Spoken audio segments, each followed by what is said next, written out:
Hey guys, Banana Luck here and welcome back to another video on Watcher of Realms. So today we're gonna be looking at the Guild War Season 2.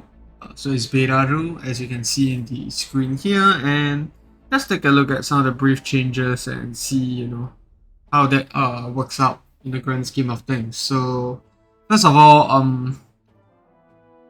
preparation phase is just 2 days now, which makes a lot of sense because honestly, you don't need 1 week to prepare. We're just deploying units. And then battle phase lasts for 4 days, so you battle twice, and then there's the weekly calculation at the end. And I think a very big change as well is that in each victory, tie, or defeat that you have, you do get something out of it. So you do get ancient shards and guild coins as well. And given that my guild actually just unlocked level 6, we actually have the skill crystal each week. So that's 1.6k guild coins. So I think it does come in quite handy just to get more skill crystals up along the way, and I think that's the major blocker for most people. So having another avenue to get them, I think that might motivate people to work harder for Guild War, because besides that, there's really nothing much else that you can work towards. So that gives you 400 coins if you win both matches, and this is the season reward that is calculated. Not sure if it's calculated at the end of each week. I'll have to assume that it's each. Let's see if there's any. The end of each season.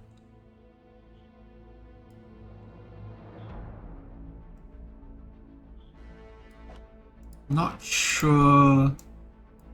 I mean, I would assume that weekly calculations does give that reward.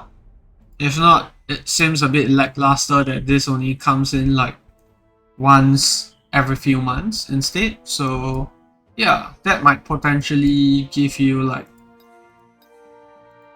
I mean, if you look at average, there'll be like 500 coins. So 1000 coins each week, I hope.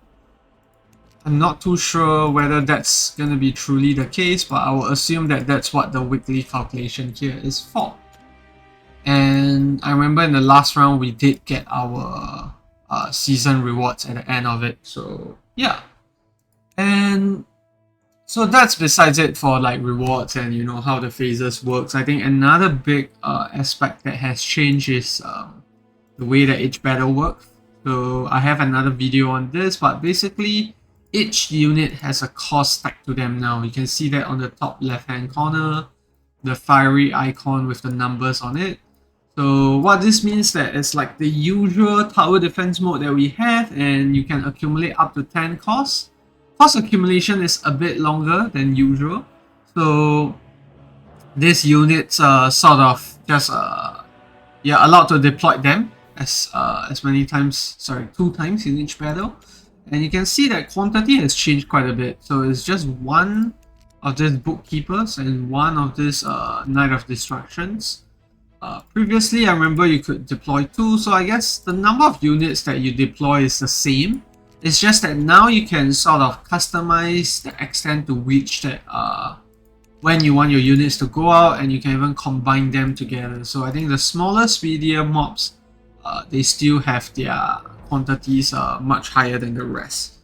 So yeah, I think that's the other big change, and it'll be interesting to see once we get the attacks going how this changes the entire meta, because I think so far when I've done the trainings, things don't seem to change quite a bit. You still do the brute force method of forcing units through, either that or you slowly destroy your units, the enemies or healers and all that, depending on how they are deployed. So not much changes in that regard, but yeah, it'll be interesting to see how it actually pans out when you actually play the actual attack.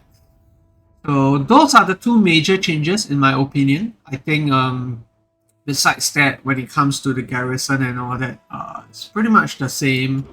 I mean, I didn't get attacked the last time round, so it'll be interesting to see how our lineup might change this time round.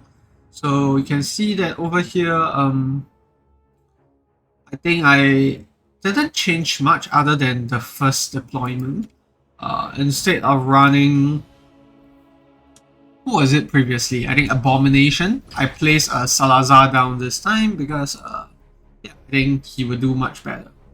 And I've also redeployed my Heart Suit in case people use the Demon Soldiers that suicide. So I think this does not affect him, I hope. I don't know. I don't know if Heart Suit plays here ignores the Demon Soldiers that explode. So yeah, this is my strategy for, you know, this placement. And then the other placement, it's more or less the same. I've just deployed a healer this time around as well. So I placed down Eloin. And Zilito is still at the side, Silas here, and Eloin covers all of them. So I have a 4 block. My Brocade has 4 block because he does have the Brocade exclusive artifact. So yeah, I think that should do the job. And then same thing for Toreador in my first placement. He has Oleg's Wall, if I'm not wrong. Oleg's Wall. So sort of got that sorted out. Yeah, so that's it for the video, guys. Just showcasing what has changed in 2.0 and, you know, forecasting what how this could actually change the meta. But I think nothing's for certain until we actually get the playoffs, which happens, I think, tomorrow. So yeah, we'll be back with another video then to do the actual attack placements and see, you know, if that changes things entirely.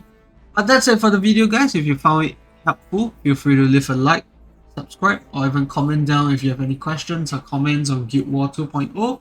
But I'll see you in the next video. Goodbye.